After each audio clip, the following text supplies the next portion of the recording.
Tollywood star hero Mahesh బాబుకు ED నోటీసులు ఇచ్చింది. ఏప్రిల్ 28న విచారణకు హాజరు కావాలని నోటీసుల్లో పేర్కొంది. సోమవారం ఉదయం 10:30కి విచారణకు రావాలని సూచించింది. ప్రకటనల కోసం అక్రమ పద్ధతిలో మహేష్ బాబు డబ్బు తీసుకున్నాడన్న ఆరోపణలపై ఈడీ నోటీసులు ఇచ్చింది. 2 వారాల క్రితం రియల్ ఎస్టేట్ సంస్థలైన సూరానా డెవలపర్స్, సాయి సూర్య డెవలపర్స్ లో ఈడీ అధికారులు సోదాలు నిర్వహించారు. అక్కడ లభించిన ఆధారాల మేరకు ఈడీ అధికారులు చర్యలకు ఉపక్రమించారు.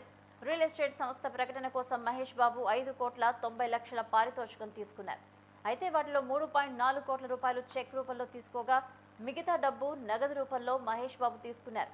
నగదు రూపంలో డబ్బులు ఎందుకు తీసుకోవాల్సి వచ్చిందనే అంశంపై ఈడీ అధికారులు విచారణ చేపట్టే అవకాశం ఉంది.